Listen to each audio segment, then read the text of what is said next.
Hola, muy buenas tardes. Mi nombre es Martelena Alfaro Castro. Soy antropóloga física, investigadora del Instituto Nacional de Antropología e Historia con sede en La Paz.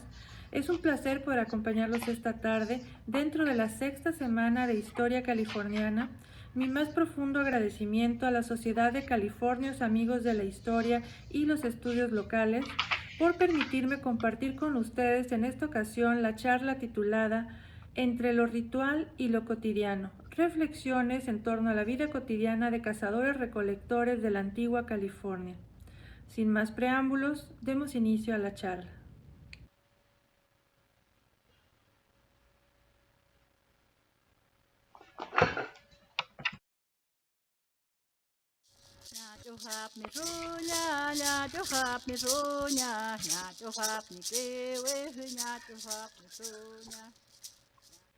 Iniciaré esta presentación con un pequeño homenaje a un gran colega, maestro y amigo, quien lamentablemente este año adelantó su camino al Mictlán. Concho, como cariñosamente lo conocíamos en el medio, fue un investigador carismático y generoso. Siempre creyó y apoyó a las nuevas generaciones de investigadores que nos formamos bajo su dirección en la Osteoteca de la Dirección de Antropología Física, recinto del cual fue responsable académico durante más de 30 años. Fue un apasionado de los estudios de la evolución humana y la prehistoria, creador y promotor del Simposio Internacional sobre el Poblamiento de América. Fue un gran entusiasta del trabajo de campo y colaboró en cientos de salvamentos arqueológicos y participó activamente para la conformación y consolidación de múltiples osteotecas a lo largo de la República Mexicana. En la última década de su vida, trabajó arduamente en la creación de un área especializada para la conservación e investigación de restos momificados. Querido maestro, le agradezco profundamente todos los sabios consejos que me compartió y su apoyo para iniciar durante mi maestría la investigación en la maravillosa colección William Massey.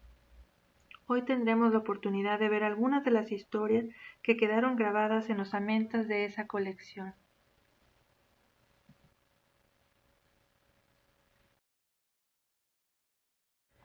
El trabajo del cual hablaremos en esta ocasión forma parte del proyecto de investigación Estrategias de Subsistencia y sus implicaciones biológicas y culturales, a través del cual se han estudiado restos óseos de contextos prehispánicos y coloniales que forman parte de colecciones osteológicas de la Ciudad de México, Oaxaca y la península de Baja California. En el caso de nuestra península, los entierros analizados fueron recuperados en sitios como el Rosario, San Fernando Belicatá, Laguna de San Ignacio, San Bruno, Loreto, El Mogote, Isla Espíritu Santo, Matancitas, Cañada de la Huertita, Piedra Gorda, Cerro Cuevoso, Los Frailes, Agua Amarga y Farallón del Cabo. El 77% de los materiales estudiados hasta este momento de Baja California Sur por el proyecto corresponden a sepulturas localizadas en sitios costeros y cuevas cercanas al mar ubicadas en la región de Los Cabos, dentro del área habitada por el grupo étnico Pericue durante la época de contacto, por lo que el análisis aquí presentado se enfoca principalmente en estos restos óseos. El análisis de los materiales orgánicos asociados a los entierros arrojó un fechamiento que va de entre 1200 a 1700 después de Cristo, ubicando los materiales entre la época previa y durante el contacto europeo en la península.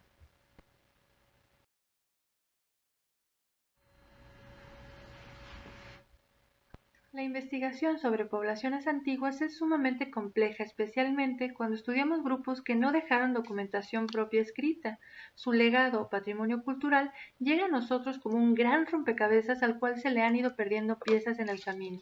por lo que dentro de un enfoque transdisciplinario y bioarqueológico se intenta en la medida de lo posible ir relacionando y creando puentes entre las piezas aportadas por diversas fuentes, restos óseos, materiales y contextos arqueológicos, crónicas de misioneros y navegantes del momento del contacto, etnografías de grupos contemporáneos que comparten características culturales similares. Es gracias al contraste de estas distintas fuentes que podemos acercarnos a tener una imagen un poco más integral de los diversos aspectos de la vida cotidiana y ritual de estos grupos, en donde el análisis de sus restos biológicos y arqueológicos nos permite acceder a la parte tangible o material de su patrimonio cultural, como por ejemplo el conocimiento de aspectos tecnológicos sobre la apropiación de recursos o el impacto del modo de subsistencia en sus condiciones de salud. mientras que la información contenida en fuentes históricas, etnohistóricas y etnográficas nos acerca, aunque con claras limitantes, a algunos aspectos no tangibles de su cultura relacionados, por ejemplo, con comportamientos, tradiciones culturales o incluso algunos aspectos ideológicos. En el caso de la antigua California, el medio ambiente jugaba un papel crucial en la sobrevivencia de sociedades de cazadores-recolectores, por lo que diversos componentes de la naturaleza y su hábitat quedaban plasmados dentro de las explicaciones que daban sentido a su cosmogonía, estableciendo con estos elementos relaciones ancestrales a través de mitos y leyendas que reforzaban la identidad de los clanes. Esta relación totémica quedó de cierta manera registrada en crónicas como la del padre Beger, quien señala: algunas de las gentes creían que descendían de un ave, otras de una piedra, otras soñaban a este respecto en algo todavía más fantástico y disparatado que el otro. Los antiguos nativos de la península de Baja California fueron grandes observadores de su entorno natural y generaron múltiples estrategias sociales, culturales y tecnológicas para una explotación más eficiente de los recursos con los que contaban, logrando de esta manera una mejor adaptación al medio que habitaban. Cada grupo estaba organizado en bandas patrilocales unidas por lazos de parentesco. Cada una de estas ocupaba un territorio bien delimitado de caza y de recolección, el cual recorrían a lo largo del año a través de un sistema de campamentos temporales ubicados cercanos a fuentes de agua dulce, guiándose para estos recorridos de la observación de los ciclos lunares y la productividad vegetal y disponibilidad de alimento. De estas movilizaciones ha quedado evidencia arqueológica relacionada con las actividades de subsistencia realizadas en los senderos de tránsito, campamentos habitacionales y estaciones de paso cercanas a fuentes de materia prima, sitios de cacería o a sitios de importancia simbólica o religiosa. De igual manera, en los restos óseos recuperados de poblaciones antiguas encontramos huellas de estas pesadas caminatas por terrenos escarpados y zonas costeras. En su mayoría, los individuos presentan una marcada robustez de inserciones en huesos de piernas, pantorrillas e incluso los dedos de los pies, lo cual es resultado de la intensa actividad de los músculos relacionados con la práctica cotidiana de caminar largas distancias sobre suelos muy duros o arenosos. Por otro lado, durante la época de abundancia, estos grupos se movilizaban en grandes bandas y realizaban diversas ceremonias, matrimonios, funerales, ritos de paso, entre otros, que les permitía estrechar lazos con los grupos cercanos, mientras que en las épocas de secas se dispersaban en pequeñas unidades familiares, lo que les permitía recorrer más largas y vastas áreas, de manera que todos pudieran abastecerse de recursos suficientes para su subsistencia.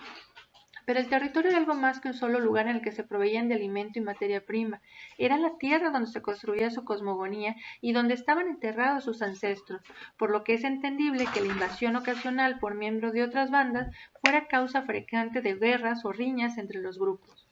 Este fuerte sentimiento de pertenencia quedó plasmado en las palabras del padre Beger. Cada californio, cada grupo y cada tribu tiene su patria de la que están locamente enamorados como otras gentes de la suya, de modo que no se dejarían cambiar ni 50 o más horas del camino del lugar donde nacieron. Las tribus que viven en las tierras distantes, la una de la otra, siempre están enemistadas entre sí.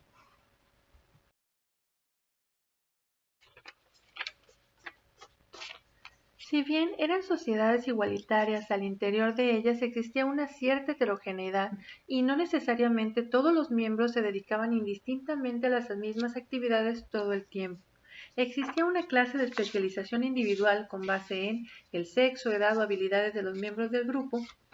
Esta división del trabajo solía legitimarse a través de diversas reglas sociales o tradiciones culturales, pero también existían especializaciones grupales en algunas épocas de abundancia o productividad de cierto recurso. Es gracias a la suma de estas estrategias que conseguían una explotación más eficiente de los recursos con los que contaban.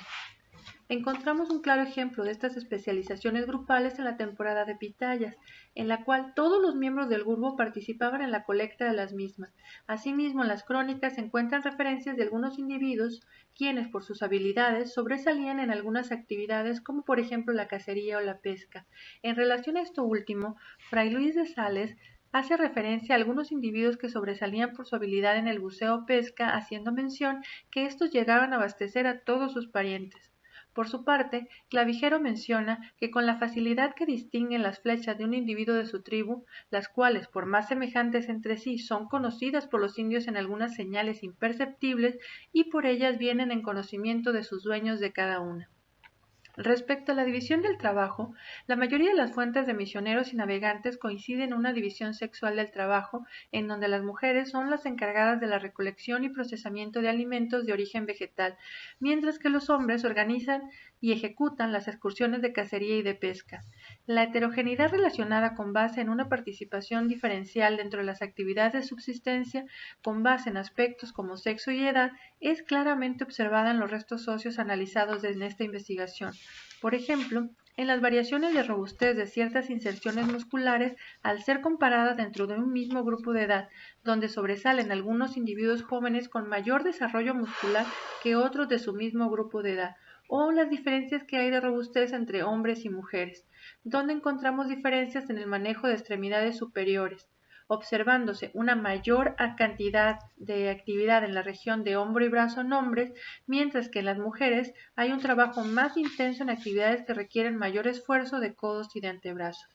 De igual manera, en el caso de las lesiones degenerativas, se encontraron también diferencias interesantes respecto a la cantidad de articulaciones afectadas, siendo las mujeres quienes presentan un mayor número de articulaciones afectadas con evidencias de artritis, la cual parece tener una relación directa con la participación diferencial por sexos en las actividades de subsistencia. Por otro lado, también se encontraron diferencias importantes en los patrones de desgaste dental por edad y sexo. Si bien la utilización de los dientes como herramienta para la elaboración y reparación de artefactos vegetales se intensificó con la edad, existen algunas variaciones en la forma de afectación y los dientes involucrados que marcan también un uso diferencial relacionado con actividades que pudieron ser específicas por sexo. Sobresalieron también algunos individuos masculinos que presentaron casos de exostosis en el canal auditivo, quienes por su habilidad parecen haber realizado más frecuentemente que otros individuos de su mismo grupo actividades como el buceo de perlas en profundidades mayores. Como se hizo referencia al inicio de la charla, todas las actividades sociales y económicas que se realizaban estaban estrechamente relacionadas con su interpretación mítica y mágica de su entorno natural y su vida diaria, por lo que las actividades cotidianas eran acompañadas de diversas creencias y rituales, las cuales se expresaban por medio de danzas y cánticos, las cuales a su vez enseñaban a los jóvenes la historia de la banda, las normas sociales del grupo y la importancia del medio ambiente. El padre Miguel del Barco menciona en su crónica, y sus bailes son muy diferentes de los que usan las naciones de otra banda, pues tienen más de 30 bailes y todos diferentes, y todos en figura y ensaya y enseñanza de algunas cosas especiales, para la guerra, para la pesca, para caminar, enterrar, cargar y cosas semejantes. Ellos se divierten y bailan por sus bodas, por las fortunas en sus pesquerías y casas, por el nacimiento de sus hijos, por la alegría de sus cosechas, por las victorias sobre sus enemigos y por otras cualesquiera cosas cuya gravedad no se detenían a medir. Aún en los cánticos romanos que se conservan en la zona norte, se recuperan en letras simples historias de la vida cotidiana, leyendas, mitos que respaldan el origen de los grupos y su antigua forma de vida, así como la participación de los ancestros y los orígenes totémicos del clan. Los antiguos californios reconocían la existencia de una serie de fuerzas o divinidades sobrenaturales que podían ejercer su influencia en la vida diaria, las cuales eran responsables de la creación de los sitios de pesca y abastecimiento de alimentos, pero también podían ser responsables de que llegaran enfermedades o desgracias. De igual manera, tenían diversas creencias relacionadas con actividades de subsistencia, como por ejemplo que el cazador o el pescador no debería de comer del animal que ellos habían atrapado, porque si lo hacían no tendrían de nuevo éxito en la caza. Pero en el fondo esta medida ritualizada de reciprocidad garantizaba que tanto él como su familia siempre podrían acceder a carne de la caza aunque no fueran afortunados en esa actividad. En cuanto a la muerte y las costumbres funerarias de estos grupos, las fuentes etnohistóricas consultadas presentan pocas referencias sobre estas ceremonias. En algunas crónicas apenas se encuentran breves observaciones casi anecdóticas sobre este fenómeno y los rituales asociados al mismo. Sin embargo, entre estos fragmentos dispersos de información encontramos interesantes alusiones respecto a su concepción sobre la muerte y los rituales que acompañan este proceso, como el duelo ante la pérdida o fallecimiento de un miembro del grupo y los diferentes tratamientos funerarios realizados a los cuerpos, que reflejan algunas de sus ideas sobre lo que creen pasa al momento de la muerte y después de ella, y diferentes aspectos de su vida social y religiosa. El padre Miguel del Barco, por ejemplo, hace mención de una celebración específica en la que se espera la visita de los difuntos. Celebran otra fiesta en conmemoración o visita de sus difuntos. Viven persuadidos de que, cuando mueren, pasan los difuntos a las regiones del norte. De aquí tomaron ocasión los viejos para celebrar, a propia utilidad, una fiesta de sus parientes difuntos. Señalan en el día en que estos sus parientes han de venir del norte a visitarlo, y con ese motivo obligan a las mujeres a trabajar mucho más de lo ordinario para prevenir mezcales en abundancia y otras comidas que ellas buscan con qué recibir y regalar a los parientes difuntos. Recogida esta provisión, la ponen el día señalado en una casita de ramas que hacen para este objeto, y sólo los hombres entran dentro y comen todo lo prevenido. Las mujeres, entretanto, están retiradas con los muchachos llorando por sus muertos con sus parientes, persuadidas de que en aquel tiempo están comiendo lo que ellas han prevenido. La costumbre funeraria de los antiguos californios parece partir de la idea de una especie de vida después de la muerte, un peregrinar del alma del difunto después de que ha ocurrido el deceso, en el que la fuerza vital inicia su camino hacia el sitio en el que se reúne con los ancestros,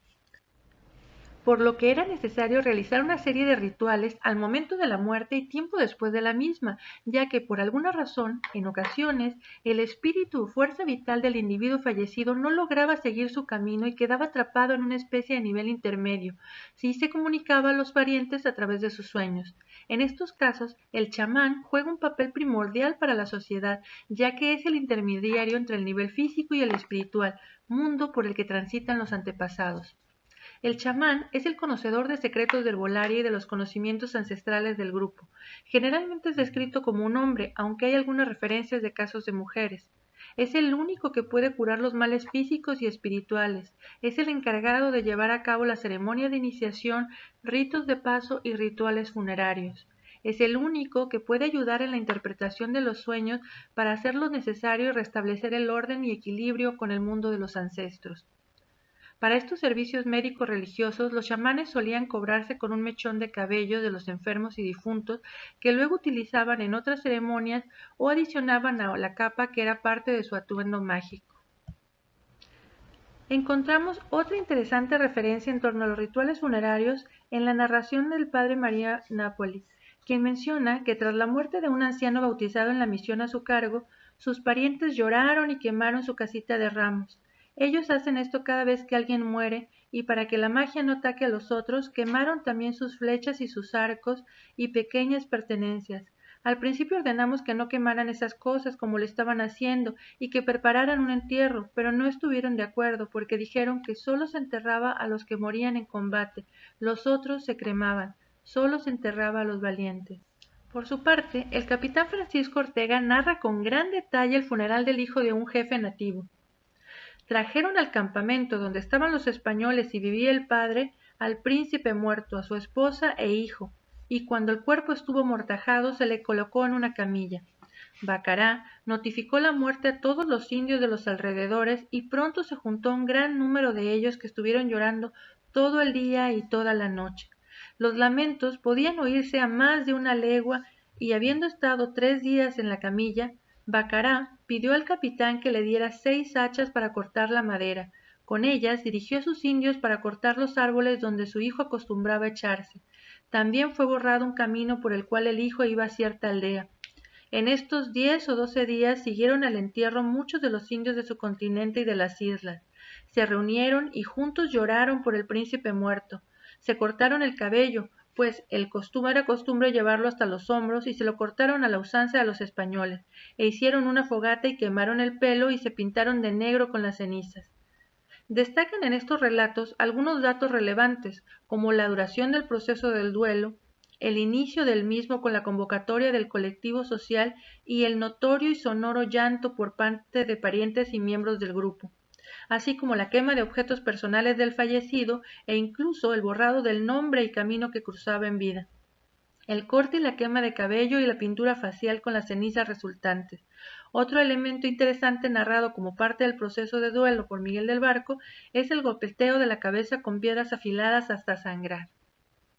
Se encuentran algunas similitudes de los relatos hechos por el capitán Ortega, el padre Napoli y el padre del Barco respecto a las ceremonias llevadas a cabo por los antiguos californios después de la muerte del sujeto con respecto a los datos etnográficos recuperados por May sobre las creencias funerarias de las Quiligua, como la construcción de una enramada realizada es profeso para la ceremonia a la cual las mujeres e individuos jóvenes no pueden acceder, el llanto, el cortarse el cabello y pintarse con cenizas en señal de luto, la destrucción de las pertenencias del difunto o la idea de regreso de los muertos en una fecha determinada y el aprovisionamiento de comida para recibirles.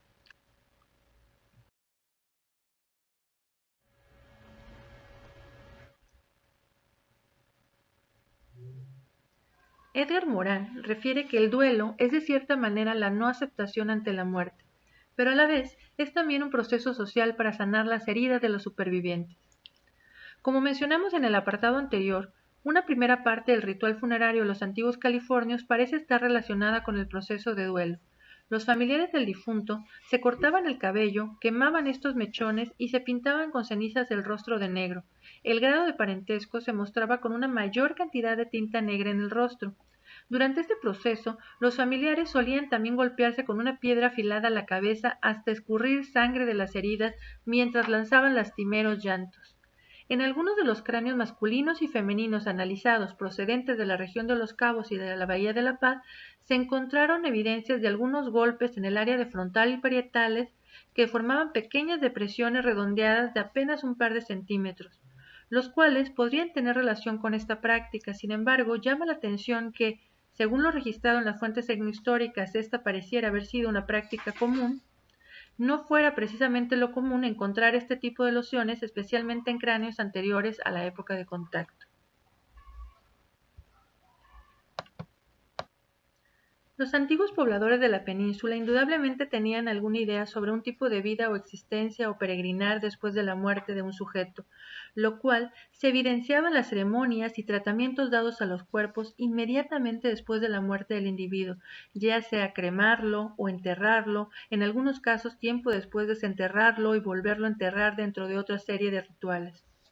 Esta idea de un peregrinar después de la muerte física o la necesidad de otro rito tiempo después de la muerte es común también a otros pueblos. El pensar que al morir un individuo o el alma del difunto no se va directamente después del deceso, sino que una parte de esa esencia queda ligada a la carne, que es el vínculo por el medio del cual interactúa con el mundo, es común en otras poblaciones, por lo que se realizan diversas ceremonias y rituales para desligar esa alma de su ancla con el mundo terrenal, y de esta manera pueda trascender a otro plano de existencia, por ejemplo, al quemar sus objetos personales. Y durante el tiempo en el que el alma es liberada, el cuerpo debe ser cuidado por su grupo social hasta el momento en el que el rito se cumpla. Entre los Wayuu de Colombia, por ejemplo, se realiza una ceremonia parecida de doble enterramiento. Creen que el individuo muere 3 veces. La primera es cuando desaparece físicamente y el alma comienza su peregrinar hacia Jeripá, la tierra de los ancestros. La segunda muerte es la de la carne. En este momento es cuando se realiza una exhumación, normalmente 2 o 10 años después de la muerte, y se libera los huesos de la carne para que el individuo pueda continuar su camino. Si los parientes no cumplen con todo el proceso ritual tras la muerte, el espíritu merodea por ahí y puede aparecerse a través de los sueños, por lo que es necesaria la realización de otra serie de ceremonias para que el alma del difunto se aleje, en donde el llanto, cortarse el cabello, pintarse el cuerpo e incinerar los objetos personales del difunto, así como la repartición de alimentos recolectados a los visitantes son acciones muy importantes.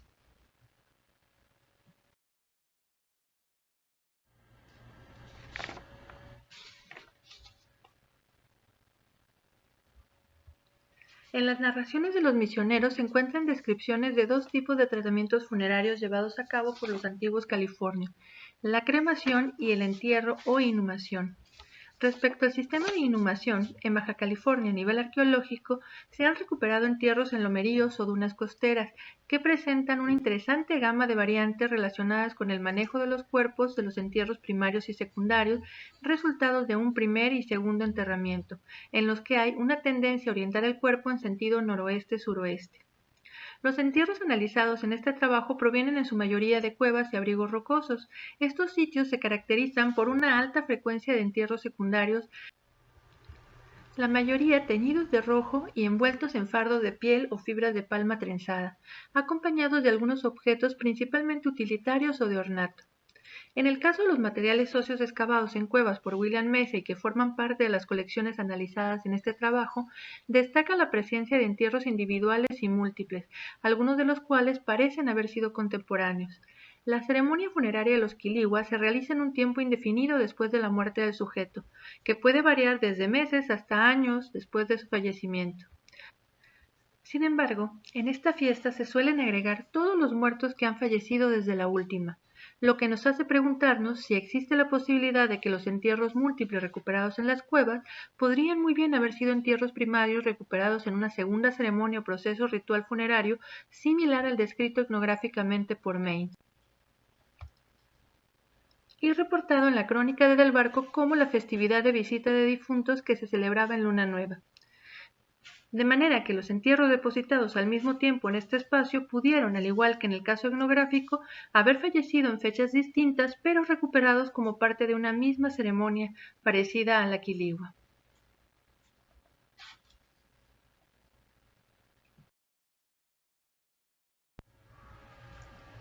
El tratamiento de pintura roja en los entierros secundarios procedentes de cuevas de la región de Los Cabos forma parte de la etapa final del tratamiento ceremonial funerario, por el que debían pasar los restos óseos ya secos y liberados de la carne. Las osamentas, por lo común, eran desarticuladas durante el estado de putrefacción, lo que facilitaba el seccionamiento del cuerpo. Sin embargo, en algunos casos se observaban algunas pequeñas marcas de corte y exposición al fuego. También en algunos huesos se encuentran restos de tejido carbonizado, lo que parece indicar que en algunos casos hubo un pretratamiento de los huesos antes de la aplicación del pigmento. Se observaron también algunas variaciones en las tonalidades del mismo, que van desde un naranja claro hasta un rojo champaña. Estas variaciones en la coloración pueden estar relacionadas con la técnica empleada, el tipo de aglutinante usado o el momento en el que se hizo la recuperación de los restos óseos de la primera sepultura.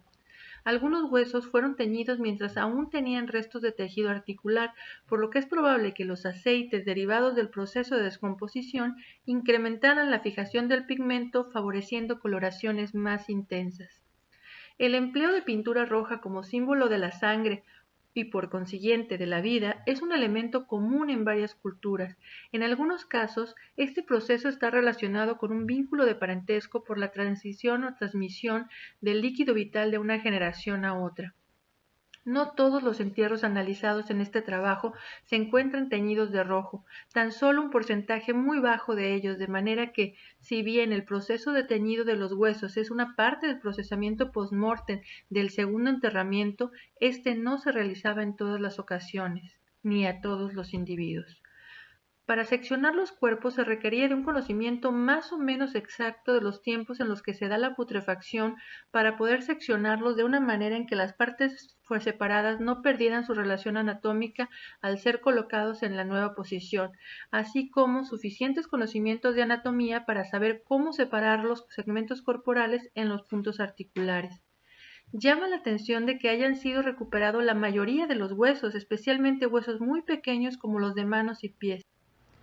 En Colombia, cuando un nativo guayú muere en un hospital, pide que no se le haga una autopsia a menos que sea necesario, ya que el cuerpo es sagrado, forma parte de su familia. No dejan que le saquen nada del cuerpo porque el cuerpo y los huesos deben estar completos para enterrarse.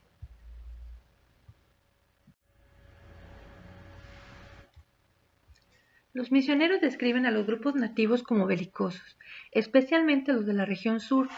haciendo referencia a que los conflictos se originaban principalmente por recolectar o pescar en el terreno del otro, e incluso misioneros como Del Barco mencionan que las rancherías del sur iban desapareciendo debido a odios y venganzas.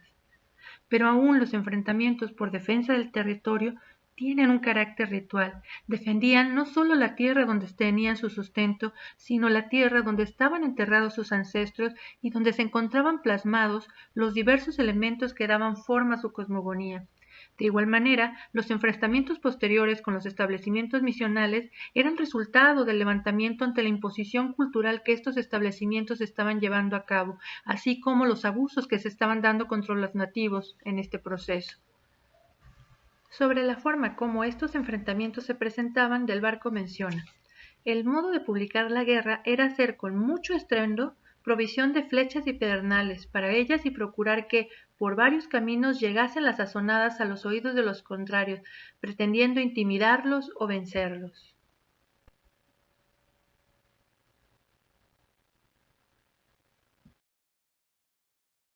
Para el análisis osteológico se consideraron distintos elementos, como el tipo de trauma, si era una fractura, una herida, un golpe, qué región del cuerpo estaba afectada, si era la cabeza, si era el tórax, si era la cadera, si era un brazo, si era una pierna. Se hacía una descripción de la lesión y se analizaba la relación con el sexo y la edad del sujeto. Esto con la finalidad de distinguir los patrones de las lesiones presentes en los individuos y poder identificar si éstas eran resultado de violencia intragrupal, violencia autoejercida o resultado de situaciones accidentales durante las actividades de subsistencia.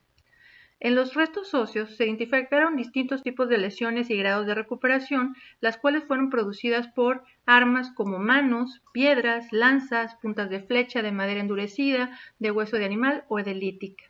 Al analizar la frecuencia de traumatismos se encontraron algunas diferencias interesantes entre hombres y mujeres. Los primeros presentaban una mayor cantidad de regiones afectadas que los sujetos femeninos. Los hombres presentaban lesiones en la cabeza, costillas, la cadera, la columna y el pie, mientras que las mujeres únicamente presentaban lesiones en cabeza, tórax y columna. Las lesiones localizadas en cabeza, hombro, tórax y cadera parecen ser resultado de contiendas interpersonales, mientras que las fracturas encontradas en huesos de antebrazo y pie parecen más bien ser consecuencia de accidentes o de caídas. Por último, es probable que la mayoría de las lesiones encontradas en los individuos que fueron depositados en las cuevas hayan sido resultado de estos enfrentamientos por la competencia y rivalidad por los recursos entre los grupos que habitaban un mismo territorio, como los reportados por los cronistas, en los que evidentemente participaron también mujeres, como queda registro en las anotaciones del padre Lin en la región del Cabo, en la que narra haber encontrado en uno de sus viajes a un individuo que guardaba luto por un grupo de mujeres que habían sido muertas apenas unos días antes por un grupo enemigo del Golfo.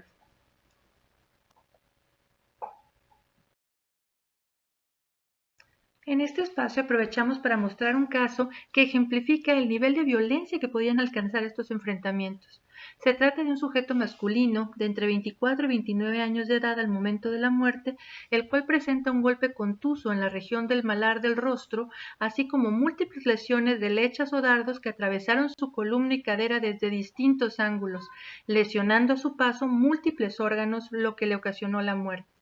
Sobre estos combates Del Barco menciona: cuando llegaban a estrecharse en el combate cuerpo a cuerpo, usaban para herir de cerca unos venablos o lanzas de palos con puntas agudizadas y tostadas que hacían a veces no menor daño que el acero. Otros usaban dardos.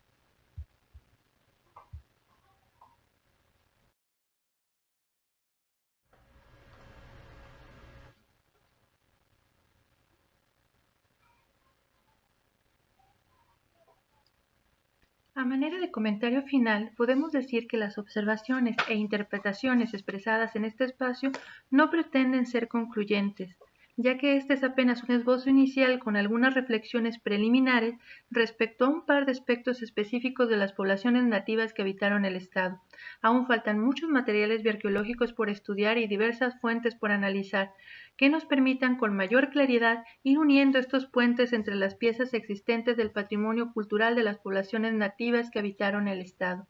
Muchas gracias. Hasta pronto.